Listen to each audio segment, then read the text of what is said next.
Okay, so now let's look at this one. How do you think we'd start? 8 minus 3 times the quantity 7m squared plus 8m minus m times m minus 7. A lot of students are tempted to take 8 minus 3 and subtract and put a 5 here, like this, and then they distribute. Don't do that. That is wrong. No. Don't do that. Okay? You have 8 minus 3 times the quantity 7m squared plus 8m minus m times m minus 7. We are going to look at our order of operations. Okay, so I'm going to go up here just a little bit. Order of operations. Pemdas, so please excuse my dear Aunt Sally. So P stands for parentheses, or inside any sort of brackets or any sort of operator. When I say an operator, I mean like maybe you're cleaning up something under a root. 2x plus 7 minus 4. You would work in here first. Okay, then the E stands for exponents or powers. And here's the part most people mess up. MD, Pemdas, P-E-M-D-A-S, doesn't mean M comes first. It means you do multiplication or division next, whichever comes first from left to right. Okay, then the last piece, A or S, addition or subtraction. Again, whichever comes first from left to right. Okay, so here, a lot of students, like I said, are tempted to do 8 minus 3 is 5. But then you're doing subtraction before this multiplication. So first thing you're going to do is you're going to look at this thing and say, okay, well, I have 8 minus 3 times this product minus m times this product. Do the multiplication first. So if we do the multiplication first, we're going to take this negative 3 and distribute the way we've been doing. So rewrite the 8. Then we have negative 3 times 7m squared plus a negative 3 times 8m. Does that make sense? Okay, because it's this term times the front, and then the negative 3 times the back. And then we do the same thing with the negative m. This negative m times the term in the front, and then negative m times the term in the back.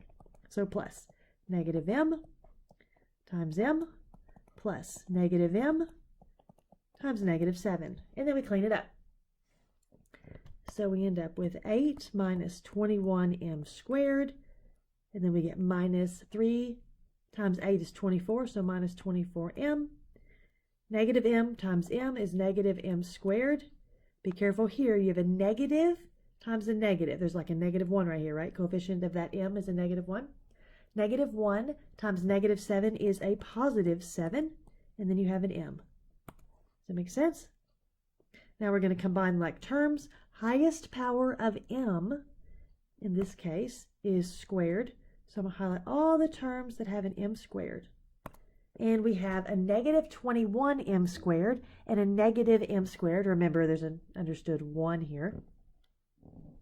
So we're going to combine those. They both have the same sign. So we add the numbers and we keep that sign. So we have negative 21m squared minus 1m squared. So we add the numbers. We get negative 22m squared. Okay, then we look for m to the first. So here's a negative 24, m to the first, and a plus 7, m to the first. We're going to put that right here. Notice, this sign is negative, this sign is positive. We are going to combine the numbers. We're going to do so by subtracting. And we're going to keep the sign of the bigger number. Okay, so we're doing 24 minus 7, but we're going to use a negative sign. Is 17, but we're going to use a negative. Negative 17m. And then we have a constant. We're going to add 8. So let's write it again without all the highlighting. Negative 22m squared minus 17m plus 8. Let's try some more. Okay, so simplify.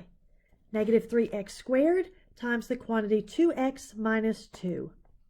So we're going to take all of this and we're going to distribute it. We have a negative 3 and we have an x squared and then we have a 2x minus 2. But it's easier if you lump all of this together. Okay, so negative 3x squared times 2x plus negative 3x squared times a negative 2. See what we did? This negative 3x squared times the front, that goes right here, negative 3x squared times the back. That goes here. Then you look at the numbers. We have a negative 3 and a positive 2. 3 times 2 is 6, but we use the negative sign.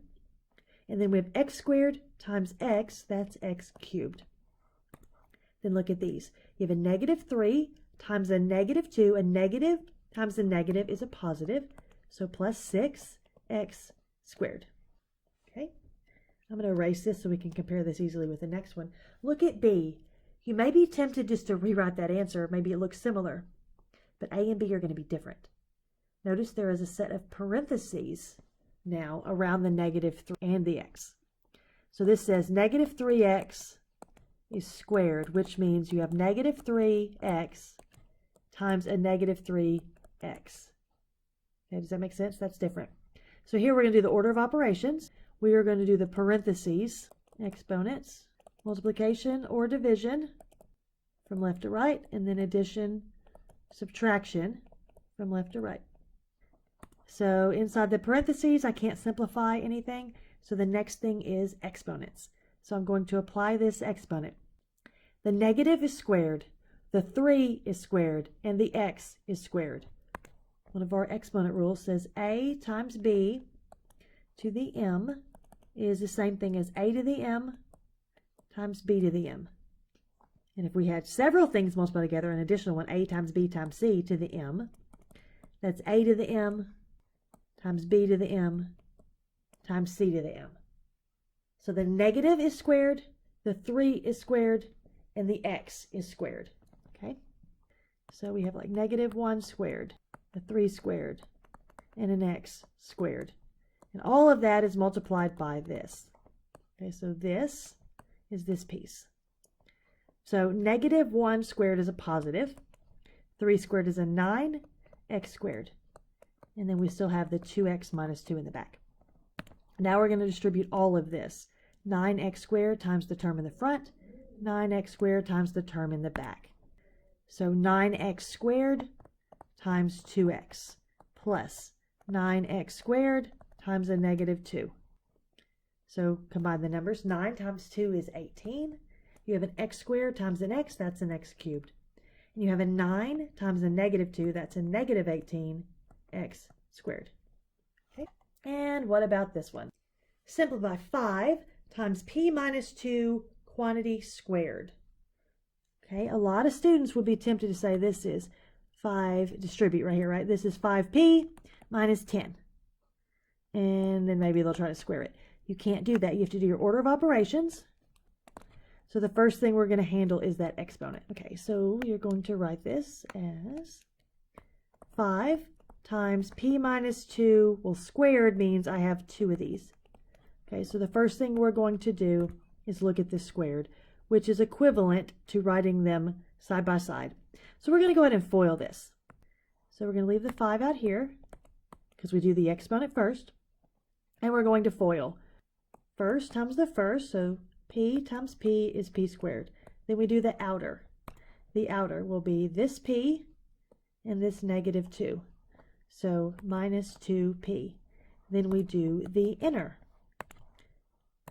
The inner will be this negative 2 and this p, so negative 2p. And then we do the last, the negative 2 and the negative 2, which is a positive 4. Okay, first times the first, first times the first. That's where the p squared comes from. And then outer, outer, outer. And then inner, inner, and then the last. So you end up with 5 times p squared minus 4p, because we're combining the middle terms, plus 4. And now we distribute 5 times each term in here. So we have 5p squared minus, we're going to have plus 5 times negative 4p. And then the last one is plus 5 times 4.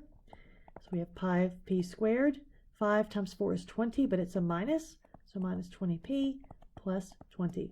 Again, if you can skip this middle step, you can say 5p squared. 5 times negative 4 is negative 20p. 5 times 4 is 20.